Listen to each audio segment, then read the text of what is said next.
A congratulatory poem by Aphra Behn. While my sad muse the darkest covert sought, to give a loose to melancholy thought, oppressed, and sighing with the heavy weight of an unhappy dear loved monarch's fate, a lone retreat, on Thames's brink she found, with murmuring osiers fring'd, and bending willows crown'd, Thro, the thick shade cou'd dart no cheerful ray, nature dwelt here. As in disdain of day, content, and pleased with nobler solitude, no wood gods, fawns, nor loves did here intrude, nor nests for wanton birds, the glade allows. Scarce the soft winds were heard amongst the boughs. While thus she lay resolved to tune no more her fruitless songs on Brittain's faithless shore, all on a sudden Thro, the woods there rung loud sounds of joy.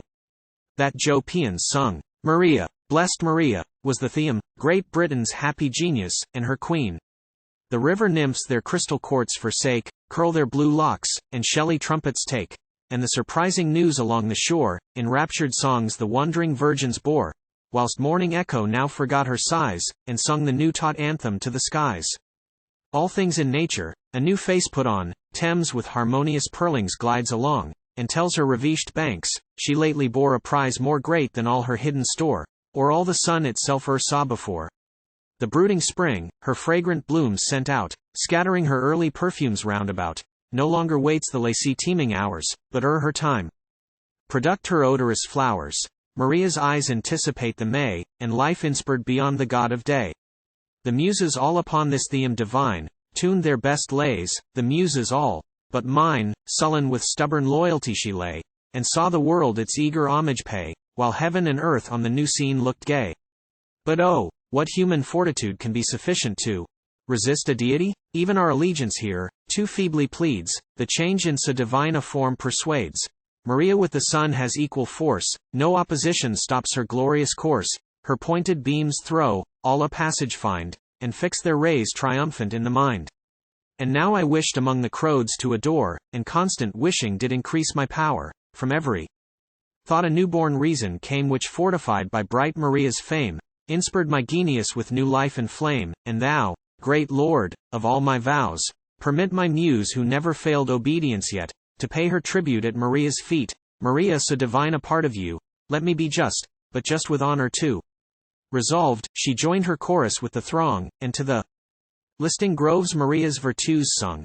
Maria all enchanting, gay, and young, all hail illustrious daughter of a king, shining without, and glorious all within. Vivi Ho's eyes beyond your scantier power give laws, command the vord, and justify the cause. Nor to secure your empire needs more arms than your resistless, and all-conquering charms.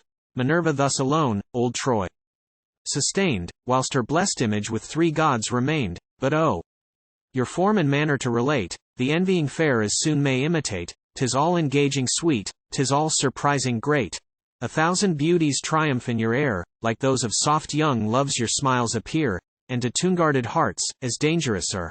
All nature's charms are opened in your face.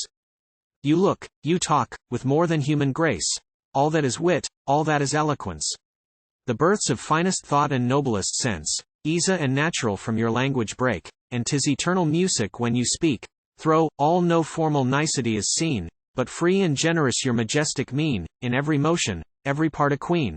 All that is great and lovely in the sex, heaven did in this one glorious wonder fix. Apelles thus to dress the queen of love, robed the whole race, a goddess to improve. Yet if with sighs we view that lovely face, and all the lines of your great father's trace, your virtues should forgive, while we adore that face that awes, and charms our hearts the more. But if the monarch in your looks we find, behold him yet more glorious in your mind, 'tis there his god-like attributes we see. A gracious sweetness, affability, a tender mercy and true piety, and virtues even sufficient to atone for all the ills the ungrateful world has done, where several factions, several interests sway, and that is still it right who gains the day. Howe'er they differ, this they all must grant, your form and mind, no one perfection want, without all angel, and within all saint. The murmuring world till now divided lay, vainly debating whom they should obey, till you great Caesar's offspring blessed our isle, the differing multitudes to reconcile. Thus stiff-necked Israel in defiance stood, till they beheld the prophet of their God, who from the mount with dazzling brightness came, and eyes all shining with celestial flame, whose awful looks dispelled each rebel thought, and to a just compliance, the wild nations brought.